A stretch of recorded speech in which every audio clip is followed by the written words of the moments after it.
Okay, so let's continue our NRL season previews. Let's have a look at the Canterbury Bulldogs. I think, in my opinion, the most improved team over the last couple of years, from where they were to where they are.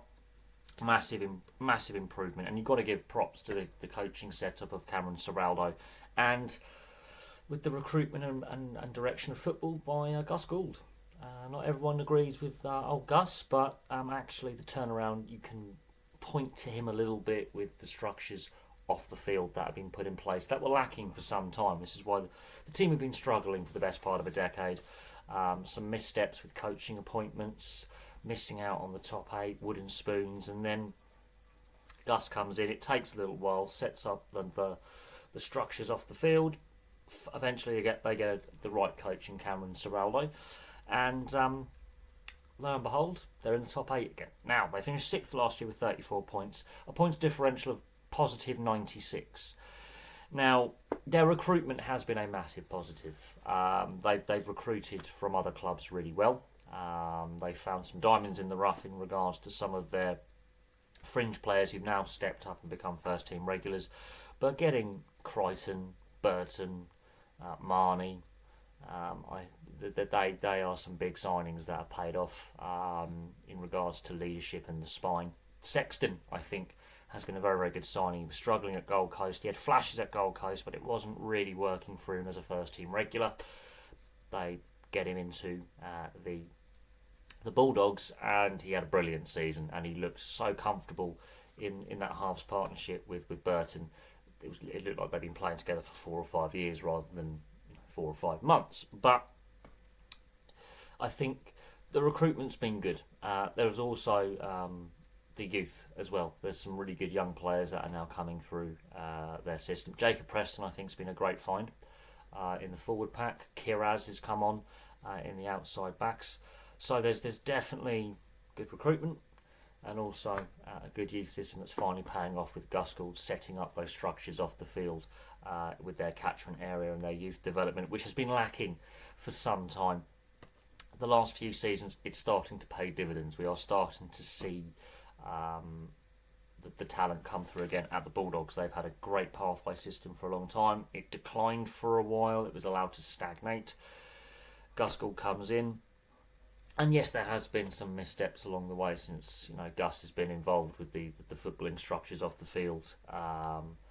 But finally, they get Cameron Ciraldo. They get their man from the Penrith system, and Cameron Ciraldo, I think, is the right guy to have because he can also have input with Gus about the systems and structures in place. Considering that Gus Gould also was instrumental in turning Penrith around and putting their structures in place off the field, and Cameron Ciraldo is a product of that coaching system.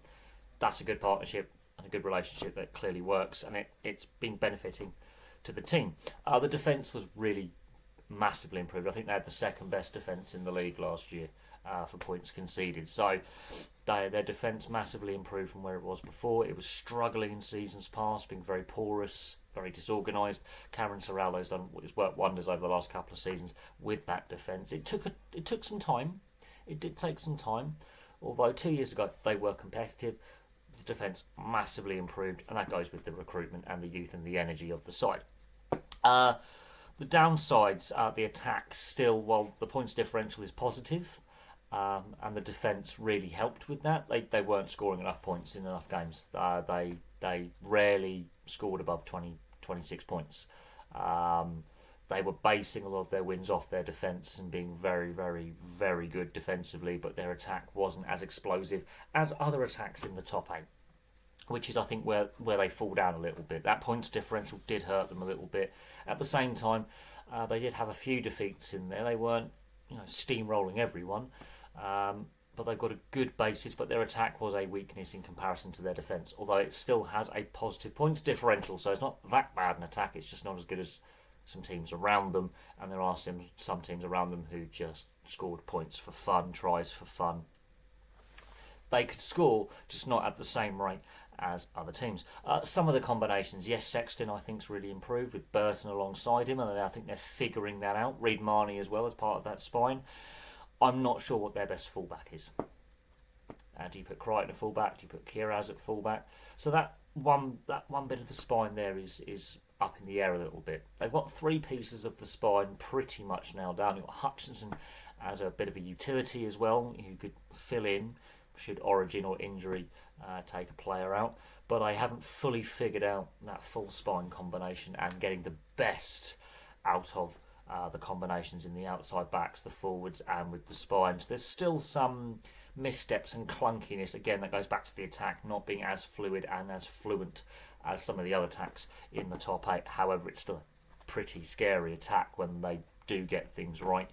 Again, they make up for their attacking deficiencies somewhat with that defence, with the youth, with the energy, with good organisation. It's just getting the best out of Burton, Sexton, Marnie, Hutchinson when he does come into the side, Kiraz, Crichton, and the other outside backs when it comes to set plays and attacking. That inexperience, though, I think is another thing. Yes, they are a very youthful side. I could also mention their forward pack looks a little bit, I wouldn't say underpowered, because it's a very mobile,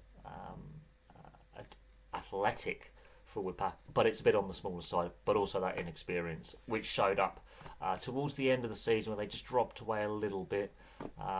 So a bit of game management, a bit of season management, a bit of squad management maybe. And Cameron Serraldo's inexperienced as a head coach. He's only been a head coach for a couple of seasons. Very good assistant coach. He's made that step up to head coaching level pretty well. A little bit inexperienced. Some of the outside backs, like Skelton for example, not a lot of experience there. Although they are coming into their own with more games under their belt. They are improving. But there was a little bit of game management at times last season as well. That let them down. But Sexton is now getting a good run in a first grade side. That will help. Burton, I think Burton's actually better as a centre rather than in the halves. But he's also a pretty adequate 6 or 7. And he's got a cannon of a boot. And his kicking game, if he gets it right, is almost undefusable. Some of his up and under bombs are just terrifying. A Burton bomb is a thing of beauty when he gets it right. But it's again getting those combinations and that experience in the combinations. Bearing in mind, Marnie, Burton, Crichton, these are experienced players who've played in grand finals, won grand finals, etc. It's just getting them to gel with the inexperienced young Bulldogs that are in the side. But I think the Bulldogs, a lot of people are saying they're going to fall away this coming season. They're going to finish bottom or wooden spoon, and it was a flash in the pan season. I don't believe that. I think Cameron Serraldo's now got a good, solid foundation to build upon, and I think they are ready to take that next step. And their recruitment has been good over the last couple of years to actually build a real good leadership core, and their youth system and off-field structures are now starting to work again, which used to work really well without fail for many, many decades. And they have turned their off-field issues around as well. So they've got a more stable boardroom now, which helps. They've got the right coach. They've got the right, Gus and Cameron Serraldo, I think, is a good working partnership from their days at Penrith. And I think they have got the right players. It's just getting the best out of those players and improving that attack and making that attack a little bit more confident and fluid. But there we go. That's the preview for the Canterbury Bulldogs. Got 5 teams left to preview, and we will do them in due course. But thank you very much for watching. Place your thoughts on where the Bulldogs finish this coming season. I'm optimistic. I hope it isn't a flash in the pan season last year, but they've been improving as time has gone on, and I do think they've got Cameron Serraldo's got the right support around him, and he's definitely improving as a head coach himself. And it was a very good season last year. I mean, it brought a lot of positivity to the fan base, which has been lacking for a long time, and there was some and just the way the fan base responded as well. I do think this side has got something about them going forward. Then I think they could be a very competitive side in the top 8, potentially top 4 this coming season. But for me, for now, thank you very much for watching, and I'll have some more content for you guys very, very soon.